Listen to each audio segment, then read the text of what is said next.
El viernes pasado, cuando llegué a casa del trabajo, encontré a mi mujer en el salón, completamente vestida, maquillada como para salir, pero dormida en el sofá con los zapatos puestos. Era la 1 de la madrugada. Lo raro no era que estuviera dormida, eso pasa. Lo raro era que olía a perfume, uno que no es suyo.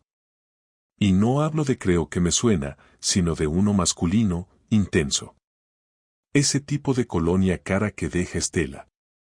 Ella no se despertó al abrir la puerta. Ni siquiera cuando cerré fuerte para ver si reaccionaba. No se movió. Eso ya me tocó los cojones. Tenía una copa de vino en la mano, medio vacía, y la tele encendida con el volumen bajo. No era una escena romántica. No era una noche de relax. Era una escena rara. Como si hubiese sido sorprendida por el sueño en medio de algo que no quería que yo viera. Me llamo Sergio, tengo 42 años, y llevo casado con Clara desde hace 10.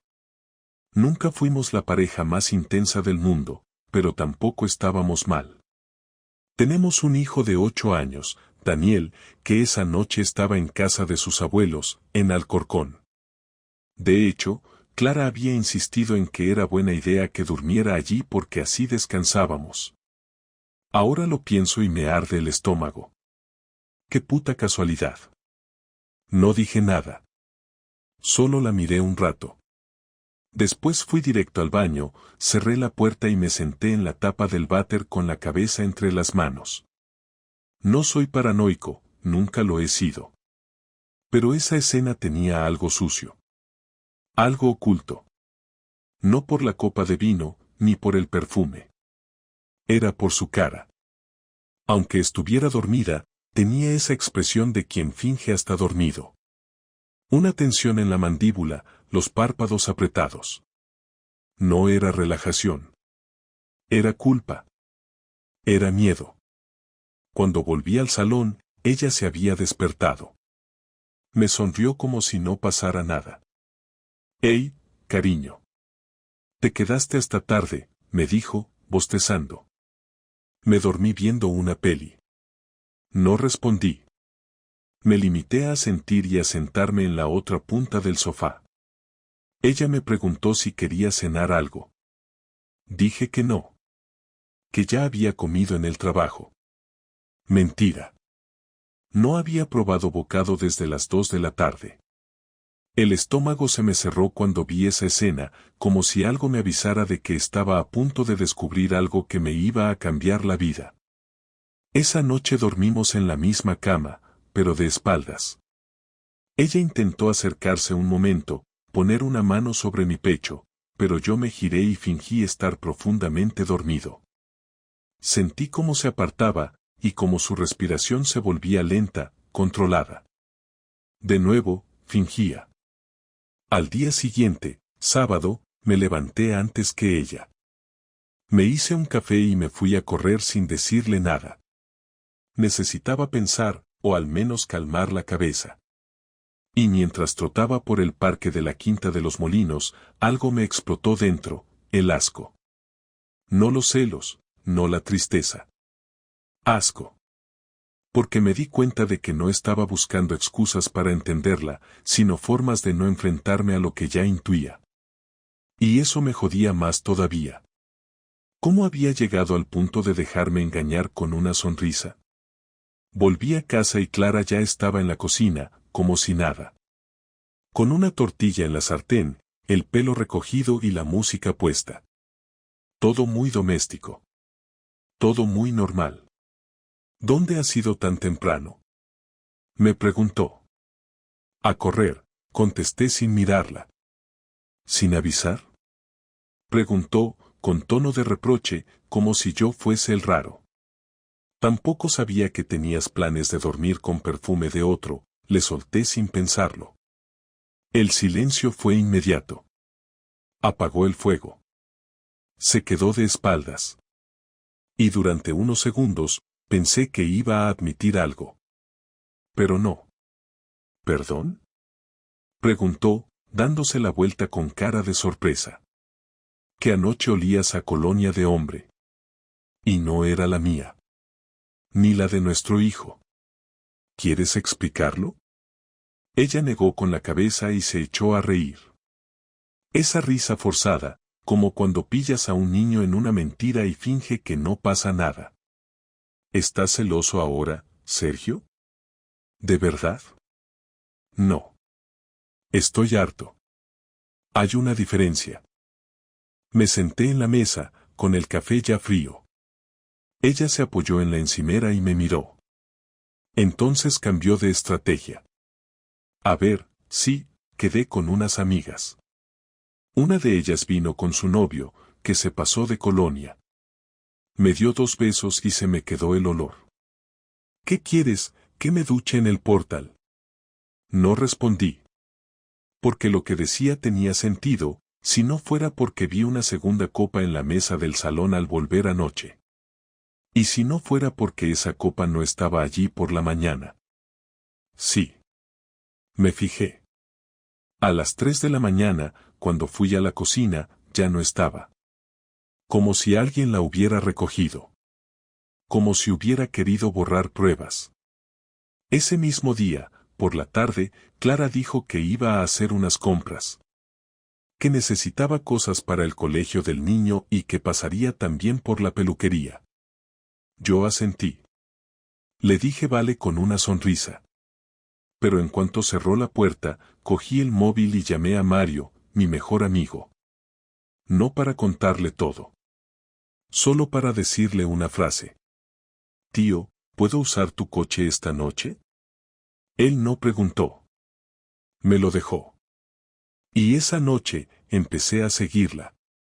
No era la primera vez que me imaginaba haciéndolo, pero sí era la primera vez que lo hacía en serio. Y te digo una cosa, seguir a tu propia mujer por las calles de tu ciudad, viendo cómo camina ligera, cómo mira el móvil con esa cara iluminada, cómo se retoca el pelo antes de entrar en una cafetería, te destruye por dentro. Porque te das cuenta de que esa mujer ya no es tuya. Quizá nunca lo fue. Quizá solo compartiste un tiempo con alguien que ya estaba en otra vida. A las 9:20 entró en una terraza del centro.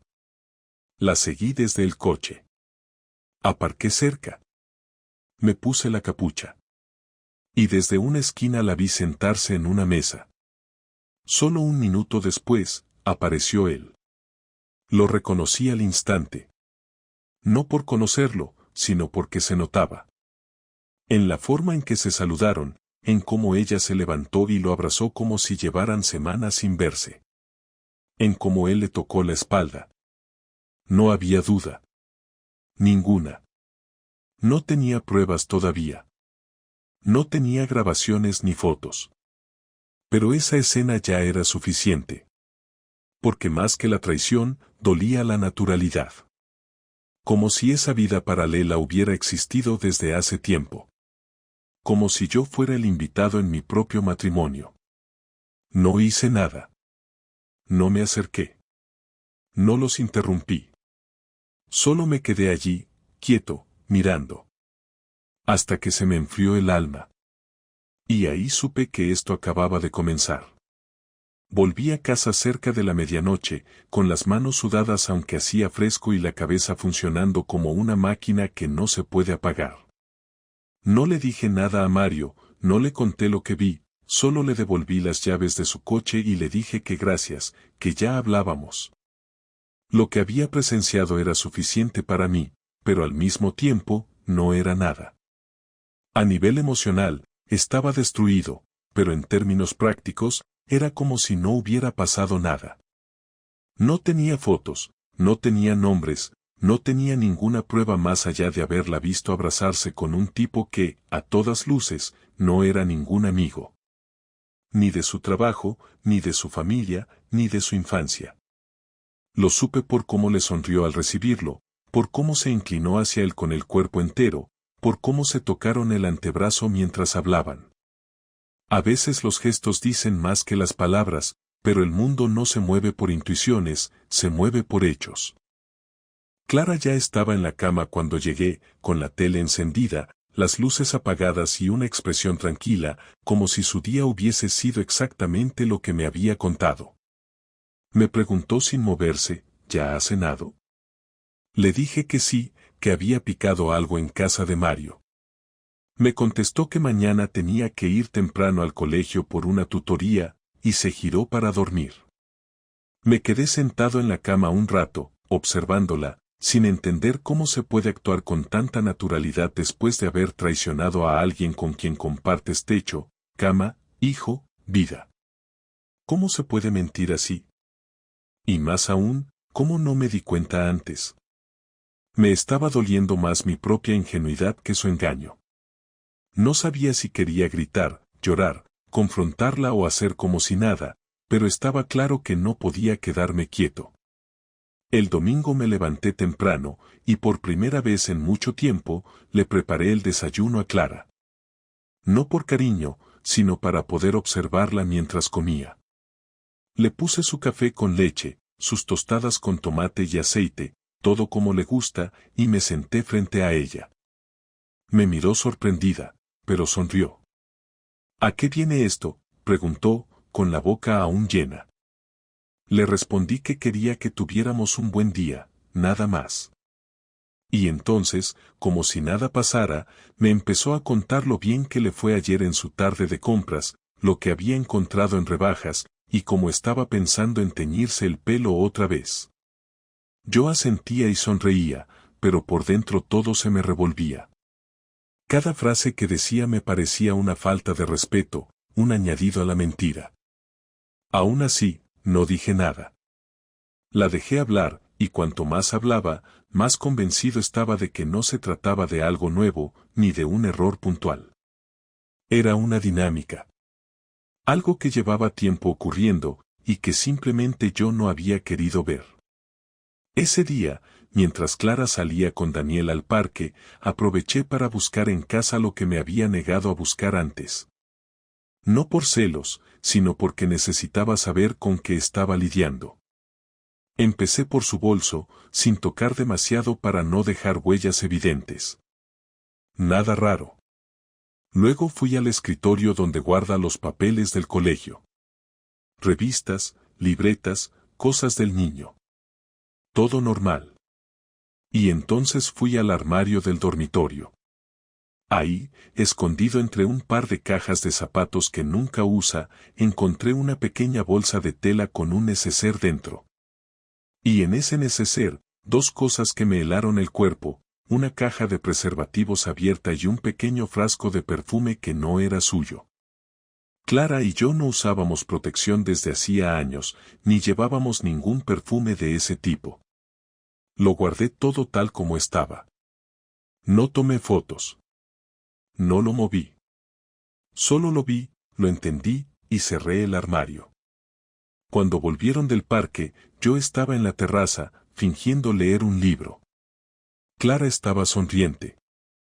Me trajo una botella de agua y me dio un beso rápido en la frente.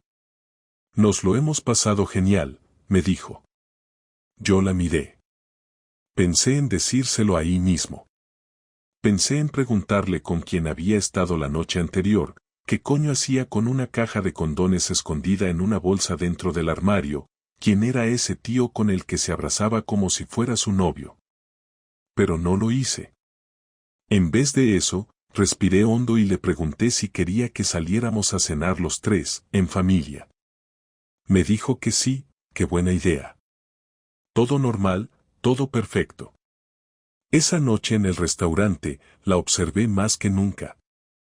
Cómo le hablaba al niño, cómo se reía, cómo evitaba mirarme directamente. No estaba nerviosa. Estaba entrenada. Eso era lo que más me jodía. Que parecía que sabía actuar en todas las situaciones. No era culpa, no era arrepentimiento. Era rutina. Una doble vida bien ejecutada.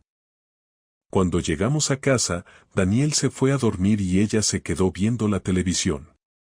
Yo me senté a su lado. Encendí un cigarro, a pesar de que normalmente no fumo en el salón. Ella me miró con cara de ¿qué haces?, pero no dijo nada. Tenemos que hablar, le dije. Entonces noté como algo en su expresión se endureció. No se asustó. No se sorprendió. Solo bajó el volumen de la tele y se quedó en silencio, mirándome. Le pregunté directamente, ¿desde cuándo estás con otro? No lo adorné, no lo suavicé. Ella no respondió al momento. Miró hacia la ventana, como buscando una excusa, y luego volvió a mirarme. No sé de qué hablas, dijo al fin. Y ahí perdí la paciencia. Me levanté, fui al dormitorio, abrí el armario, saqué la bolsa, el neceser, lo puse todo sobre la mesa del salón y dije, explícame esto. Clara se quedó helada. No porque la hubiera pillado, sino porque no esperaba que yo me atreviera a buscar. Ella pensaba que me iba a quedar callado, que nunca me atrevería a cruzar esa línea. Eso no es tuyo, me dijo. No tienes derecho a rebuscar entre mis cosas. Esa fue su defensa. No una negación, no una explicación. Un ataque.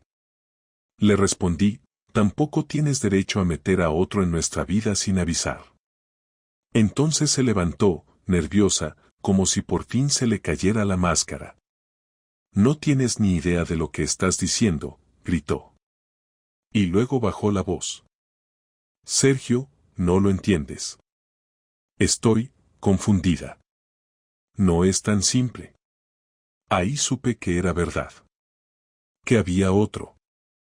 Que seguramente había habido más de uno. Que llevaba tiempo. No me dijo su nombre. No me pidió perdón. Solo me pidió que no gritara, que el niño podía escuchar. Me miró con esa mezcla de rabia y culpa que tienen los que no están arrepentidos, solo incómodos por haber sido descubiertos. Le dije que no se preocupara, que no iba a gritar, pero que esto no se iba a quedar así. Ella se fue a dormir, y yo me quedé en el salón toda la noche. No podía cerrar los ojos. Tenía la cabeza llena de imágenes, de preguntas, de escenarios posibles. Y entonces decidí que no iba a conformarme con la verdad a medias. Iba a averiguar quién era, cuánto tiempo llevaba, qué hacían, cómo lo hacían, todo. Porque si ella había tenido el valor de mentirme a la cara, yo iba a tener el valor de desmontar toda esa mentira con pruebas, con hechos, con una verdad que doliera tanto como ella me había dolido a mí. Y no me iba a quedar callado. La mañana siguiente empezó como una escena mal actuada. Clara hizo el desayuno para Daniel, le preparó la mochila, le dio un beso en la frente y actuó como si nada hubiera pasado. Ni una mirada hacia mí, ni una palabra sobre lo ocurrido. Yo la observaba desde el pasillo, apoyado en el marco de la puerta, intentando descifrar si su indiferencia era culpa o simplemente frialdad. Cuando Daniel salió al colegio, el silencio en la casa fue casi insoportable. Cerró la puerta, se giró hacia mí y me dijo con un tono seco que no reconocí, si vas a seguir con este espectáculo, al menos espera a que no esté el niño. Le contesté que no había ningún espectáculo, que lo único que quería era la verdad. Ella soltó un suspiro, se cruzó de brazos y me miró como quien analiza un problema sin emoción. ¿Y qué verdad quieres, Sergio, la que tú te has montado o la que de verdad importa? Le dije que solo quería que respondiera una pregunta, nada más. ¿Con quién has estado? Su cara cambió, se tensó el gesto y tardó unos segundos en hablar. No es nadie importante, murmuró. Sentí que se me helaba la sangre. No es nadie importante, ¿te das cuenta de lo que acabas de decir? Ella apartó la mirada, como si quisiera que dejara de presionarla. No quiero hablar de eso ahora, respondió. Me acerqué, no para gritarle ni para intimidarla, sino porque necesitaba verla de cerca, necesitaba entender si aún quedaba algo de la persona que conocí. No puedes decirme que no es importante cuando acabas de destrozar todo lo que hemos construido, le dije. Si no es importante, ¿por qué lo hiciste?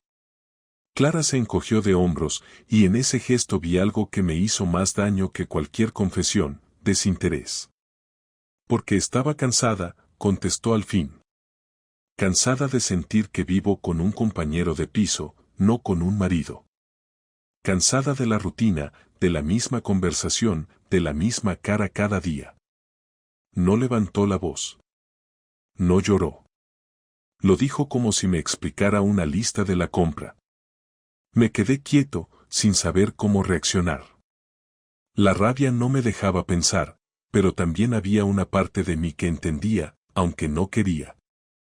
Le respondí que la rutina no era una excusa para mentir, que si estaba tan cansada podía haber hablado, que llevábamos años superando cosas más duras. Ella me miró con una media sonrisa amarga y dijo, ¿tú habrías escuchado? No supe qué contestar. Durante unos segundos ninguno habló. Solo se escuchaba el ruido del tráfico en la calle y el tic-tac del reloj del salón. Entonces rompí el silencio con algo que no había planeado, dime su nombre. Ella negó con la cabeza. No te sirve de nada, dijo. Claro que me sirve, le contesté, porque quiero saber quién es el tipo con el que has tirado por la borda 10 años de matrimonio. Clara me observó, y durante un instante pensé que iba a decírmelo, pero lo que hizo fue diferente. Caminó hasta la ventana, la abrió un poco y encendió un cigarro. No fumaba desde hacía años, y verla hacerlo en ese momento me resultó grotesco. Se llama Adrián, dijo al fin, exhalando el humo. Trabaja en el instituto, da clases de historia. Me quedé inmóvil, intentando procesar lo que acababa de oír. ¿Tu compañero? Pregunté. Ella asintió. Sí, mi compañero. No era algo planeado. Pasó y ya está. Le dije que no se acostara conmigo con esa naturalidad. Me respondió, no estoy justificando nada. Solo te estoy diciendo la verdad. La verdad llega tarde, le dije. Y llega podrida. Ella apagó el cigarro y se cruzó de brazos. ¿Qué quieres que haga, Sergio? Que me arrodille y te pida perdón, que llore, que te diga que no volverá a pasar. Porque si eso es lo que esperas, te vas a decepcionar. No supe que me dolía más, si sus palabras o su tono. No estaba arrepentida. No lo negaba, pero tampoco lo lamentaba. Era como si ya hubiese hecho las paces consigo misma y ahora solo quisiera que yo me adaptara a su nueva realidad. Le dije que no quería verla nunca más, que se fuera de casa. Me respondió que no iba a irse a ningún sitio, que esa casa también era suya, que si alguien tenía que irse, sería yo. En ese momento me temblaron las manos. Te has acostado con otro en mitad de nuestra vida, y todavía tienes el descaro de quedarte aquí como si nada. Clara me miró fijamente, con los ojos rojos pero sin una lágrima. No tengo por qué pedirte permiso para seguir viviendo aquí, dijo. Y no pienso dejar que me eches. Si quieres hacer las maletas, hazlas tú. Le grité que era una hipócrita, que lo único que le importaba era mantener las apariencias, que ni siquiera pensaba en cómo iba a afectar esto a Daniel. Fue entonces cuando se acercó, y con un tono de voz bajo pero firme, me dijo, no metas al niño en esto. Él no tiene culpa de nada. No le vas a llenar la cabeza de tus dramas. La forma en que pronunció tus dramas me atravesó. En ese momento entendí que ella ya había decidido que la culpa era mía, que su traición era consecuencia de algo que yo había hecho o dejado de hacer. Esa manera de reescribir los hechos me provocó una mezcla de rabia y asco. Le dije que no iba a seguir discutiendo, que no iba a tocarle un solo pelo, pero que tampoco pensaba mirar para otro lado. Ella se dio la vuelta y se encerró en el dormitorio. Escuché cómo cerraba con pestillo, y por un instante pensé en tirar la puerta abajo, no para hacerle daño, sino para obligarla a enfrentar lo que había hecho. No lo hice. Me senté en el sofá, con la cabeza apoyada en las manos y el estómago encogido. Pasé más de una hora así, sin moverme. Cuando salió del dormitorio, llevaba una maleta pequeña. Me voy a casa de mi hermana unos días, dijo. No quiero que el niño vea esto. No la detuve. No le pedí que se quedara. La vi salir con la misma calma con la que había admitido todo, y supe que algo dentro de mí se había roto de forma definitiva. Durante las siguientes horas, me quedé solo en casa. Miré las fotos colgadas en el pasillo, las que muestran sonrisas falsas de vacaciones, cumpleaños y navidades. Cada imagen parecía una broma cruel. Fui al dormitorio y abrí su armario. La mitad estaba vacía. El hueco entre las perchas me pareció más violento que cualquier grito. Cogí el teléfono y llamé a mi amigo Mario. Le pedí que viniera. Cuando llegó, no dije nada. Solo le puse una copa delante. Me miró sin hacer preguntas durante un rato, hasta que dijo, ¿te la ha jugado? Asentí. ¿Con quién? Con un compañero del trabajo, le respondí. Y lo dice sin vergüenza, como si yo fuera el loco. Mario se quedó callado. Luego me preguntó qué pensaba hacer. Le contesté que todavía no lo sabía, pero que no iba a quedarme quieto. Que no podía seguir compartiendo techo con alguien que me había mentido en la cara y todavía pretendía que lo aceptara. Esa noche no dormí. Ni siquiera lo intenté. Me quedé en el sofá, repasando mentalmente todo lo que había pasado en los últimos días, cada gesto, cada palabra, cada mentira. Pensé en Daniel y en cómo iba a explicarle que su madre ya no era la misma persona. Pensé en Clara y en ese tipo, Adrián, y en cómo se verían juntos, en su coche, en algún hotel, riéndose de mí mientras yo trabajaba o preparaba la cena. El odio empezó a mezclarse con un impulso más frío, más racional. No era rabia descontrolada, era necesidad de equilibrio. Si ella había jugado conmigo, yo iba a devolverle el golpe donde más le doliera, pero no con insultos ni gritos, sino con hechos. Empecé a planear mi siguiente paso con la misma calma con la que otros preparan un viaje. Revisé el móvil, abrí mi correo, busqué entre mis contactos al abogado que había contratado mi primo cuando se divorció. Le escribí un mensaje, necesito verte. Es urgente. No lo envié todavía. Lo dejé en borradores. Quería pensar bien antes de mover ficha. A las 3 de la madrugada, Clara me escribió. He llegado bien. No le digas nada al niño. Hablamos cuando se calme todo.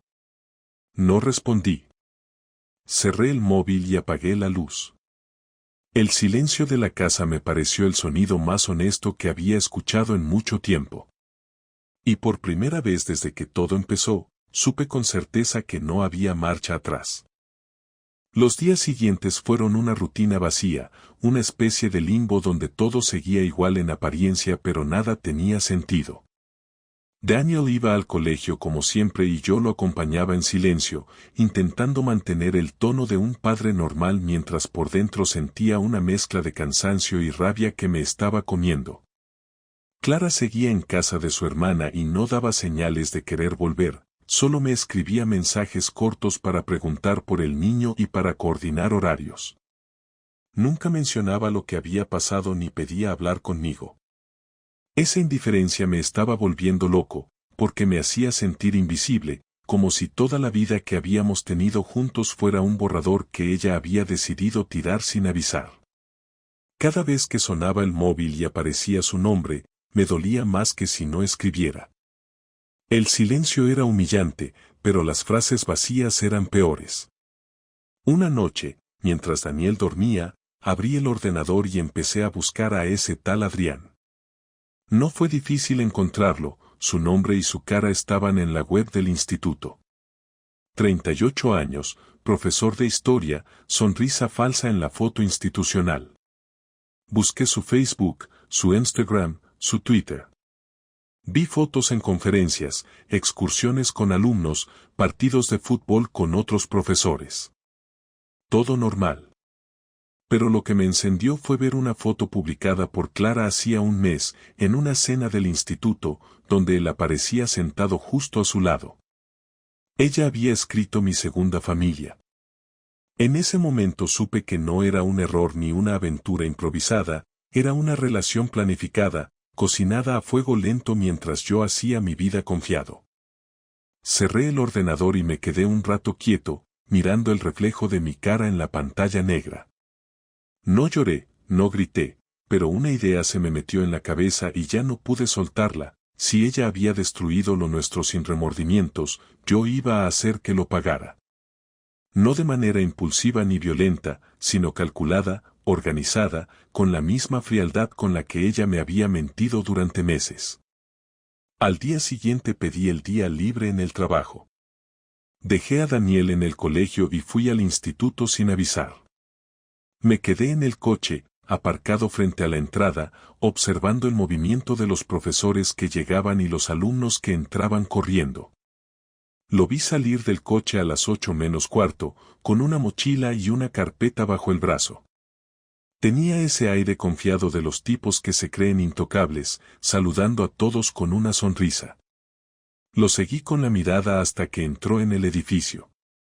No sé cuánto tiempo me quedé allí, pero cuando el reloj marcó las 9, decidí que no podía seguir mirando desde la distancia. Fui al bar de la esquina y me senté con un café que no probé. Tomé el móvil y marqué su número. Lo conseguí buscando en el grupo de padres del instituto, porque su número aparecía en la lista de contacto del departamento de historia. Cuando contestó, dije su nombre con voz firme. Sí, soy yo, ¿quién habla? Le respondí, el marido de Clara. Hubo un silencio incómodo de varios segundos antes de que hablara. No sé de qué estás hablando, dijo al fin. Si lo sabes, le respondí. Solo quería que supieras que ya sé quién eres y lo que has hecho. Su respiración cambió al otro lado. Mira, no es el momento de hablar de esto. Te estás confundiendo. Le corté. No me estoy confundiendo. Y no te preocupes, no voy a hacer nada estúpido, pero te aviso, esto no va a quedar así. Colgó sin responder. Me quedé mirando el teléfono sobre la mesa, temblando de rabia, pero también con una sensación de control que no había sentido en días. Por fin había pasado de víctima a actor. Esa misma tarde, Clara me llamó. ¿Has hablado con Adrián?, preguntó sin rodeos. Sí, le respondí. Y lo haría otra vez si hiciera falta. Me dijo que estaba loca, que no sabía las consecuencias de mis actos, que podía meterla en un problema en el trabajo. Le contesté que a mí no me preocupaba su reputación, que ella había destruido la mía mucho antes. Entonces cambió el tono y trató de sonar tranquila. No ganas nada con esto, Sergio. Ya está hecho. No hay vuelta atrás. Déjalo. Le dije que no pensara que me iba a quedar quieto mientras ella seguía con su vida. ¿Qué quieres hacer, humillarme?, preguntó. Quiero que sepas lo que se siente cuando te quitan la dignidad de golpe. No vas a conseguir nada con eso, repitió. Ni tú ni él vais a seguir como si nada, le dije antes de colgar. Esa noche revisé todos los correos que teníamos compartidos y encontré varias facturas a su nombre. Había una de un hotel en Segovia, un fin de semana en el que supuestamente había ido a un curso de formación. También había mensajes borrados en su cuenta de correo del trabajo, pero la papelera todavía los conservaba. Los descargué uno por uno y los guardé en un pendrive. No necesitaba leerlos todos, solo ver el tono, los saludos, las referencias al viaje de abril. Era suficiente para entender que lo nuestro llevaba tiempo podrido. Guardé el pendrive en el cajón del escritorio y me serví una copa. No era una victoria, pero era el primer paso hacia algo que al menos me devolvía el control. Al día siguiente pedí cita con un abogado. Le expliqué todo, sin exagerar ni adornar nada. El hombre me escuchó sin interrumpir. Cuando terminé, me preguntó si tenía pruebas.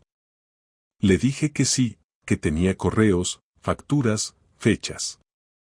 Me dijo que eso era suficiente para presentar una demanda de divorcio por infidelidad y que, en el mejor de los casos, podría quedarme con la casa y con la custodia compartida de Daniel.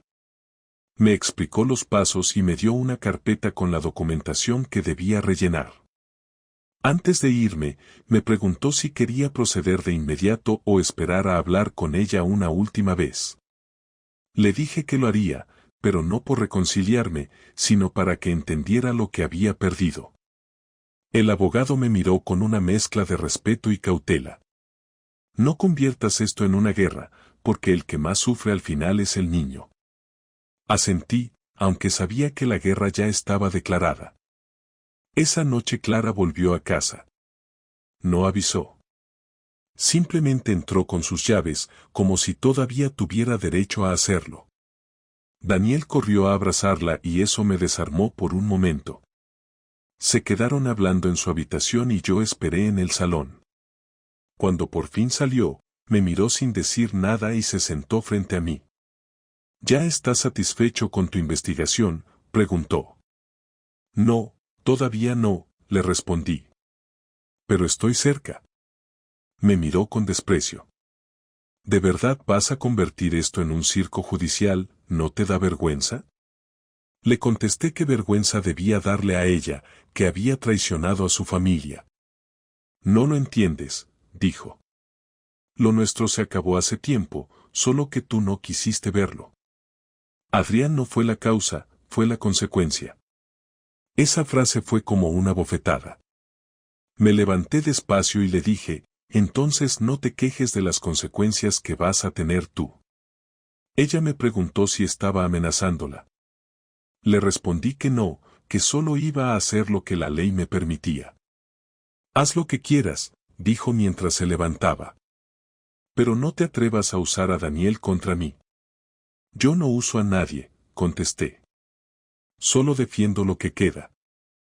Esa noche dormí en el sofá otra vez. Escuché cómo Clara cerraba la puerta del dormitorio con llave, igual que aquella primera vez. La diferencia era que ahora no sentí impotencia, sino una calma extraña, la calma que viene cuando ya has tomado una decisión y no hay vuelta atrás. A la mañana siguiente, mientras ella preparaba el desayuno, le dije sin rodeos, he hablado con un abogado. Voy a pedir el divorcio. Su expresión fue un instante de sorpresa antes de volver a la frialdad habitual. Haz lo que tengas que hacer, respondió. Pero no esperes que me derrumbe. No necesito que te derrumbes, le dije. Solo que firmes. No respondió. Terminó el café, cogió el bolso y se fue al trabajo sin mirar atrás. Cerró la puerta con la misma naturalidad con la que solía hacerlo cuando todo estaba bien, pero esta vez el ruido de la cerradura no me dejó vacío, me dio una sensación de cierre. No era alivio, era algo más seco, certeza. Sabía que esa relación había muerto, y que ahora lo único que me quedaba era asegurarme de que ella no pudiera borrar las huellas de lo que había hecho. Pasaron 3 días desde que le anuncié que iba a pedir el divorcio y durante ese tiempo la convivencia fue mínima, solo lo justo para que Daniel no notara nada raro. Clara se encargaba de llevarlo y recogerlo del colegio, yo lo ayudaba con los deberes por las tardes y nos turnábamos para prepararle la cena o acostarlo. No había gritos, ni discusiones abiertas, pero tampoco había respeto. Era como vivir con una compañera de piso con la que habías compartido algo en el pasado y que ahora evitabas a toda costa, pero con el agravante de que esa persona había sido parte de ti durante años. Clara no preguntaba nada sobre los papeles, ni sobre el abogado, ni sobre lo que pensaba hacer. Parecía resignada o simplemente indiferente, como si todo le diera igual.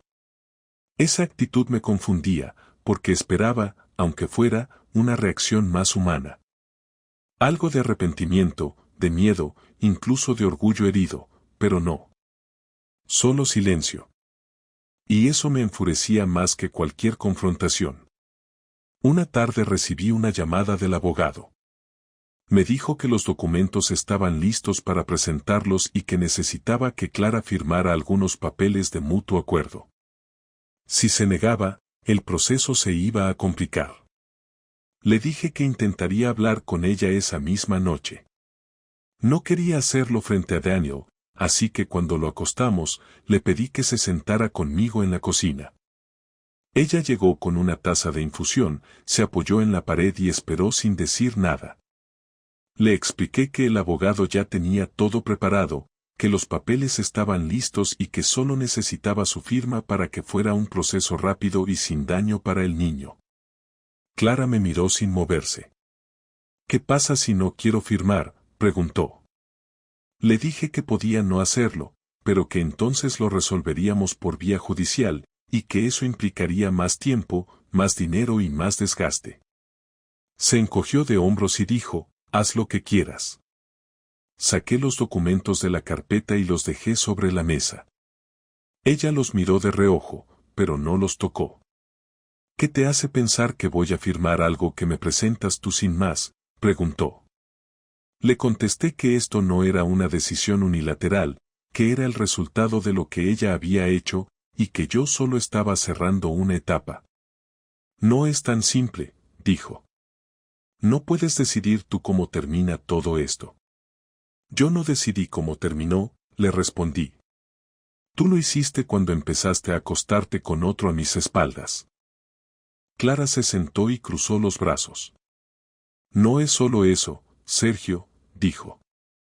Tú crees que esto se rompe por un polvo, pero llevamos años así. Tú no estabas. Te fuiste emocionalmente hace mucho tiempo. Me reí. No por burla, sino por la necesidad de no explotar. ¿De verdad vas a justificar tu infidelidad con frases de manual? ¿Esa es tu defensa? Me dijo que no era una defensa, que simplemente estaba cansada de ser la mujer invisible en su propia casa. Y en vez de hablarlo, decidiste engañar y seguir viviendo aquí como si nada, le dije. Como si no pasara nada. Como si yo fuera idiota. No te estoy pidiendo perdón, respondió. Solo te estoy diciendo que no quiero firmar ahora mismo. Necesito tiempo. Le dije que no había más tiempo, que el daño ya estaba hecho y que cuanto antes lo resolviéramos, mejor para todos. Me levanté, recogí los papeles y le dije que se lo pensara, pero que si no firmaba en una semana, mi abogado presentaría la demanda sin su consentimiento. A los 2 días, me enteré de algo que me desató una furia que ya creía controlada. Una madre del colegio, conocida de ambos, me llamó para pedirme si podía pasarle unas fotos a Clara del último evento escolar, porque no lograba contactarla. Le pregunté qué evento era y me dijo que la salida al teatro, la que había sido el viernes pasado. Me pareció raro, porque Clara había dicho que ese viernes tenía claustro y volvió tarde a casa, diciendo que había sido agotador. Cuando colgué, llamé directamente al colegio y pedí hablar con la jefa de estudios. Me identifiqué como el padre de Daniel y le pregunté si Clara había estado en esa actividad con los alumnos. Me dijo que no, que Clara había pedido el día libre porque tenía asuntos personales. En ese momento sentí que algo dentro de mí se partía del todo. No por la mentira, que ya era una más, sino por el descaro. Usar a su trabajo como excusa, mientras seguía viéndose con ese imbécil, era una forma de burlarse en mi cara sin decir una palabra. Esa noche no esperé a que ella viniera a hablar. Fui al dormitorio, abrí la puerta sin golpear y le solté directamente, sé que no fuiste al colegio el viernes. Sé que mentiste otra vez. Ella me miró con cara de fastidio, como si estuviera cansada de mí. ¿Y qué más da?, me dijo. ¿Vas a seguir con el espionaje? ¿Qué quieres probar, que soy mala persona?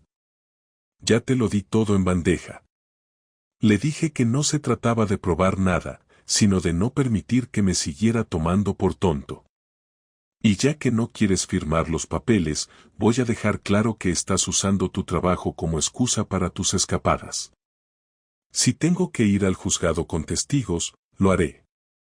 Se levantó, me empujó con el brazo y me dijo que estaba cruzando una línea peligrosa. ¿Peligrosa para quién? Para ti, le respondí. ¿Ahora resulta que yo soy el que está rompiendo las reglas? Me gritó que estaba obsesionado, que ya no quería seguir discutiendo, que si tanto odiaba esta situación, que me fuera. No pienso irme de esta casa, le dije. El que se acostó con otro fuiste tú. El que mintió fuiste tú. Y encima ahora quieres hacerte la víctima. No te lo voy a permitir. Al día siguiente Clara se fue de nuevo a casa de su hermana. No dijo cuándo volvería, solo dejó una nota en la nevera con instrucciones para recoger al niño. Ni una disculpa, ni una explicación. Esa noche me reuní otra vez con el abogado y le dije que siguiera adelante con la demanda. Le entregué una copia de las mentiras sobre su trabajo, los correos impresos, los registros de los días que no estuvo donde dijo que estaría. Esto va a ponerse feo, me dijo. Lo sé, le respondí. Pero estoy preparado. Cuando llegué a casa, me senté con Daniel y hablé con él de la forma más simple que pude. Le dije que mamá y papá estaban pasando por un momento difícil y que iban a vivir separados por un tiempo. No le di detalles. Solo le prometí que seguiría viéndolo todos los días, que nada cambiaría entre nosotros. Él me abrazó y no dijo nada. En ese silencio entendí que ya sabía que algo estaba pasando. Cuando Clara volvió a casa 2 días después, lo hizo con la cara seria y los ojos secos. Me entregó los papeles firmados y me dijo, haz lo que tengas que hacer, pero no me busques más. Le respondí que no pensaba hacerlo.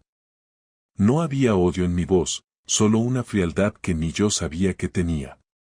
Ella recogió algunas cosas más, evitó mirarme a los ojos, y se marchó sin decir adiós. Esa vez no la seguí con la mirada. No quise saber si iba al coche de Adrián o si se iba sola. No me importaba. Lo único que importaba es que ya no tenía que verla entrar en casa como si todo fuera normal. Ahora sí, la historia estaba a punto de cerrarse. Y esta vez, lo haría a mi manera. La mañana que firmamos los papeles fue tan seca como todo lo que vino después de la traición. Nos citamos en el despacho del abogado a las 9:30. Ella llegó puntual, sin maquillaje, con un abrigo gris que nunca le había visto, y sin decir una palabra, se sentó frente al abogado y empezó a revisar lo que tenía que firmar. No preguntó nada, no discutió ningún punto, no miró en mi dirección en ningún momento. Yo tampoco tenía nada que decirle. Habíamos dicho todo ya, o mejor dicho, ella había hecho todo y yo había decidido no decir más.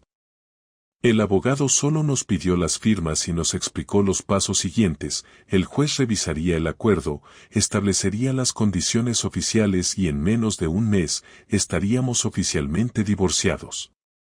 Clara se levantó antes de que el abogado terminara de hablar, dijo que tenía prisa y se marchó sin despedirse. Me quedé un par de segundos en silencio, recogí mis papeles y salí. En la calle, encendí un cigarro y respiré hondo. No sentí alivio. No sentí victoria. Solo un cansancio que no se me quitaba con nada, como si todo mi cuerpo hubiera envejecido 10 años en 3 semanas. Esa misma tarde, recibí un correo del abogado de Clara. Decía que quería negociar los tiempos de custodia, que prefería tener a Daniel los fines de semana completos y que estaba dispuesta a renunciar a ciertas cosas si yo accedía a eso. Lo leí 3 veces y cada vez me sentí más indignado. Después de todo lo que había hecho, ahora quería ajustar el calendario a su comodidad, probablemente para tener más tiempo con su nueva vida, su nuevo hombre, sus nuevas prioridades. Le respondí al abogado que no. Que no iba a cambiar nada, que el acuerdo se mantenía como estaba, y que si no le gustaba, podía volver al juzgado y perder lo poco que había conservado. En menos de una hora, el abogado me confirmó que aceptaba las condiciones originales. No necesitaba ser adivino para saber que no quería batallas largas. Quería cerrar el tema rápido, como quien borra un correo sin leerlo. Pero conmigo no iba a ser tan fácil. Esa noche, después de acostar a Daniel, recibí un mensaje de Clara. No era largo. Decía, gracias por no envenenarlo contra mí. Me quedé mirando la pantalla, dudando si responder o no. Al final escribí, no hago lo que tú hiciste. Él no tiene culpa de nada. No contestó. Y ahí supe que la última conversación que teníamos pendiente ya no era sobre papeles ni acuerdos, era sobre lo que quedaba de lo que habíamos sido, y sobre lo que no iba a volver. 2 días después, le pedí que viniera a casa una noche, sin el niño, para hablar. Me dijo que pasaría después del trabajo. Llegó puntual. Entró sin quitarse el abrigo y se sentó en el sofá. Yo estaba en la mesa del comedor, con 2 vasos de agua que no tocamos. La miré durante unos segundos, esperando algún gesto, pero no hubo nada. Así que hablé yo primero. Le dije que no quería volver sobre los hechos, que no necesitaba explicaciones nuevas, pero que si necesitaba decirle algo como hombre, no como exmarido, ni como padre, ni como parte de una guerra legal. Le dije que lo que más me había dolido no era el engaño físico, sino la frialdad con la que lo manejó todo, como si yo fuera un estorbo, una parte de su vida que había que ir eliminando poco a poco. Le dije que no me cabía en la cabeza cómo había podido seguir compartiendo mesa, cama y momentos familiares mientras por dentro ya estaba en otra historia. Ella me escuchó sin interrumpir, sin moverse. Cuando terminé, solo dijo, no fue tan frío como crees. Me costó mucho, pero no sabía cómo salir. Le respondí que lo fácil hubiera sido hablar. Sí, pero hablar habría provocado una pelea, una ruptura, un caos, dijo. Lo que hiciste provocó lo mismo, pero sin honestidad, contesté. Se quedó callada. Durante varios minutos nadie dijo nada. Solo se escuchaba el ruido lejano de algún coche y el zumbido bajo de la nevera. Entonces me preguntó, ¿de verdad no me odias? Le dije que no. Que ya no. Te odié los primeros días, luego te desprecié, y ahora simplemente me das igual. Y eso es peor que el odio. Porque el odio al menos significa que te importa algo. Pero esto no. Esto es vacío. Bajó la mirada, como si no esperara esa respuesta. ¿Y crees que alguna vez podremos llevarnos bien?, preguntó. Por Daniel, digo. Le respondí que por él haría todo lo que hiciera falta. Que no la iba a insultar delante del niño, ni le iba a negar sus derechos como madre. Pero que si esperaba que algún día fuéramos amigos, eso no iba a pasar. No porque te odie, sino porque no confío en ti. Y la confianza, cuando se rompe, no se reconstruye con acuerdos ni con tiempo. Se pierde y ya está. Asintió, como aceptando una sentencia que ya conocía. Se levantó, me dio las gracias por haberla escuchado y se fue sin mirar atrás. Cuando cerré la puerta, no sentí paz. Sentí que había dicho todo lo que necesitaba decir, y eso era suficiente. Pasaron los días y la vida empezó a encontrar su ritmo. Daniel iba y venía entre las 2 casas, y aunque al principio le costó entender por qué mamá ya no vivía con nosotros, poco a poco empezó a adaptarse. Nunca le hablé mal de Clara. Nunca le conté lo que había hecho. Solo le dije que los adultos a veces se equivocan y que lo importante es que él estuviera bien. Con el tiempo, empezó a aceptar la nueva rutina, aunque algunas noches, cuando se despertaba y me preguntaba por qué no podíamos volver a ser una familia, sentía que se me rompía algo por dentro. Pero le decía la verdad, al menos la parte que podía entender, que una familia no se rompe de golpe, se rompe por dentro primero, y que a veces, lo mejor que se puede hacer es separarse para evitar hacerse más daño. Un mes después, llegó la resolución oficial del divorcio. El juez ratificó el acuerdo, fijó los términos de la custodia compartida, y nos declaró legalmente separados. No lo celebré. No lo compartí con nadie. Solo guardé el documento en el cajón del escritorio y seguí con mi día como si fuera uno más. Porque al final, el cierre no viene con firmas ni con papeles. Viene cuando uno ya no espera nada del otro. Viene cuando puedes mirar atrás sin sentir que necesitas cambiar algo. Clara siguió con su vida. Me enteré por una vecina que a veces la veía con el tal Adrián, que incluso lo había presentado a su familia. No me sorprendió.